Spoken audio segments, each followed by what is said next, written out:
It's beer o'clock on Real Ale Craft Beer. Today we got a beer from Marks and Spencer's, and it's a double IPA made by Northern Monk.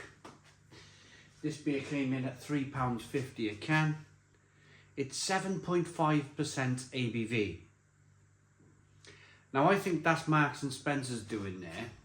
I think that's Marks and Spencer's saying, yeah, we want a double IPA. We want you to make a double IPA, but we want you to make it a 7.5% ABV.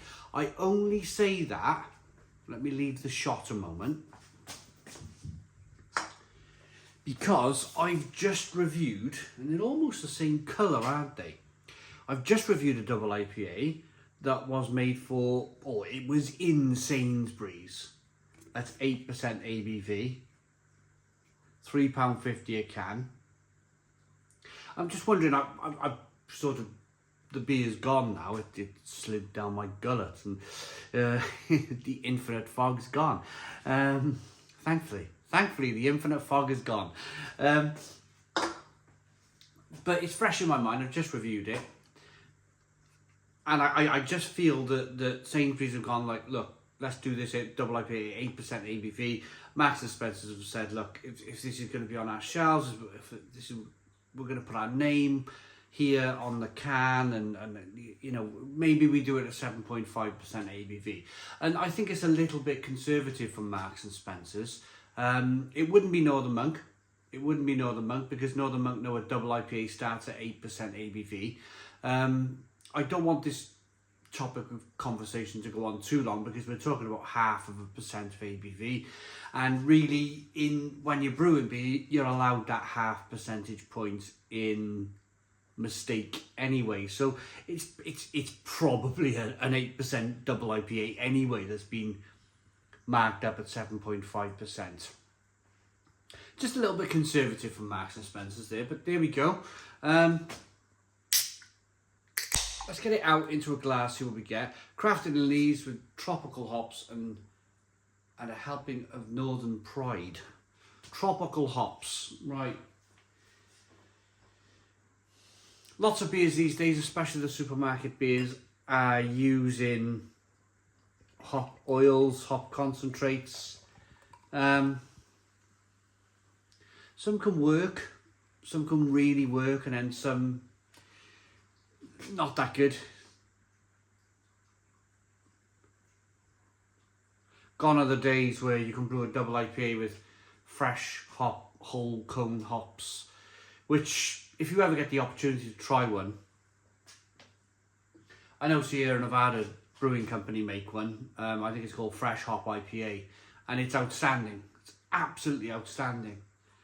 It's just a difference between brewing a beer with whole cone hop, difficult that one, whole cone hops, proper hops, whole cones, fresh from the fields, and then stuff that's sort of,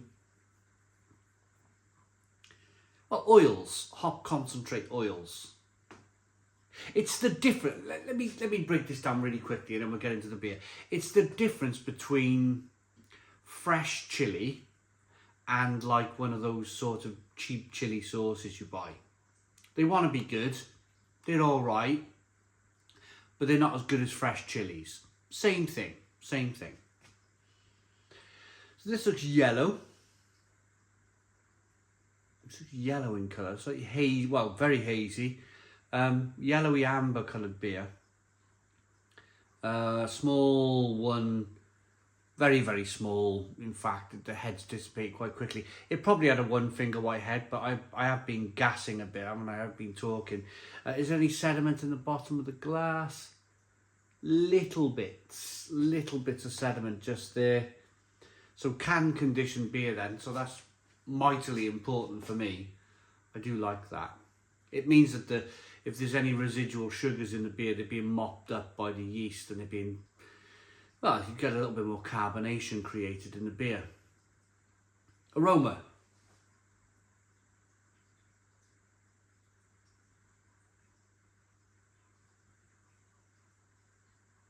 Yeah.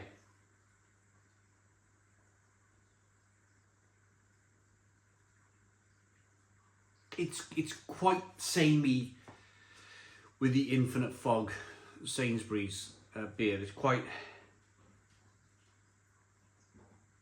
but this one's slightly different in that it's offering more mango. It's definitely more of a sort of passion fruit mango double IPA. Something that maybe North, if you had a North Brewing Company beer in Tesco maybe 3 or 4 years ago, maybe something similar to that sort of beer.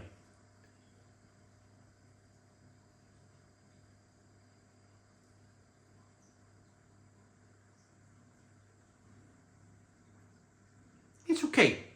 It's okay. It's not making me jump for joy. It's not making me jump around, you know, eagerly awaiting to dive into this beer. But let's dive in anyway. Cheers.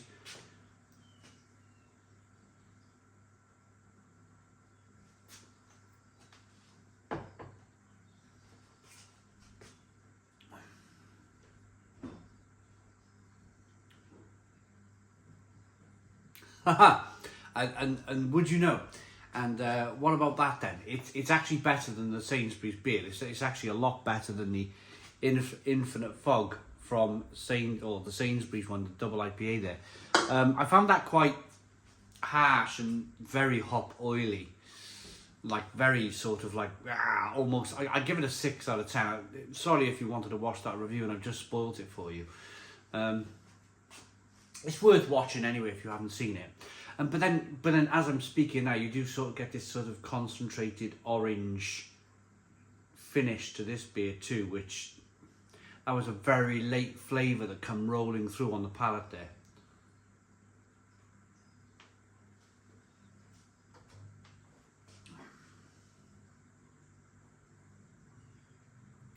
There's just a huge difference. There's just a huge difference between supermarket made beer and beer that you would get from your bottle shop or your online from a really good brewery. Like if you treated yourself and bought something from Verdant online, or treated yourself, bought something from Track or Cloudwater, you know, really you're spending £6, £7, maybe £8 a can on the stuff. It's not cheap. Whereas this is £3.50, £4 a can. The price reflects it. The price definitely reflects it. Sadly as well, the other thing that happens to me these days, especially as I'm getting a little bit older, I'm not an old man by any means, but something that's crept in over the last 2 years, have been dreadful hangovers. And I find, because I review beer most days, I find it is a pattern. You will pick up patterns in life. If I drink expensive beer, I don't get a hangover. Rarely do I get a hangover. If I drink good German beer, good Czech beer, I don't get a hangover.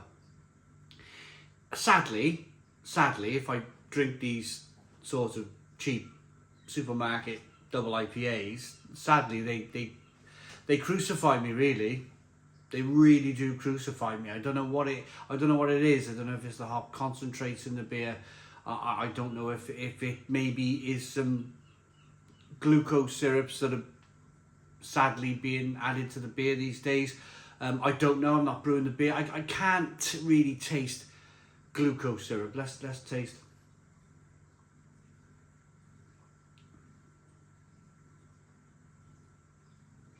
It is rather sweet, and the hops are possibly masking it a little bit. So if they are using glucose syrup, then that's probably the reason. I'm terrible for it. Terrible.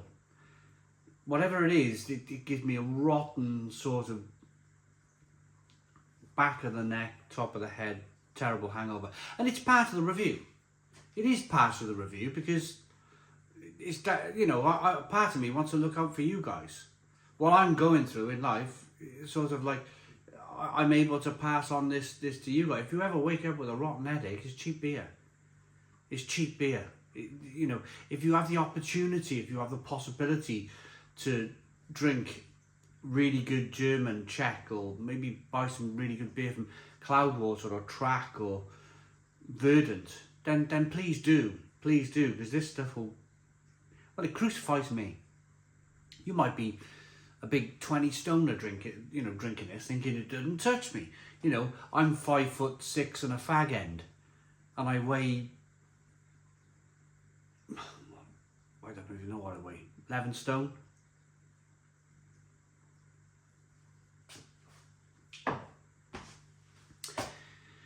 Tropical, very samey. I thought that I thought initially that it was better than the Infinite Fog, but it's just a bit sweeter. It's just a bit sweeter. It's just a bit passion fruit, mango-like, and pineapple, tinned pineapple. It just. Would I buy it again? No. This is the thing. No, and you know, this is the thing. You shop in Marks and Spencers, and you shop in Marks and Spencers for an elevated level of quality, don't you? And then you realise, actually, yeah, okay, it's made by Northern Monk, and it's a beer that's a double IPA. It should be really good quality beer. And then you realise you can get something very, very similar in Sainsbury's, which, I don't know, I see Sainsbury's as a slightly lower quality sort of supermarket to M&S. And then it makes you realise, doesn't it? It makes you think, you know, all of those posh sausages that are really nicely looking, they got a really nice look to them in Marks and Spencers, or the chips that are fresh cut chips that are £1 more, but they look really good in the packaging. But are they just you know, made by the same company but in better packaging? Are you trusting that name a little bit too much? Are you trusting that Marks and Spencer's name? Are you paying for the name?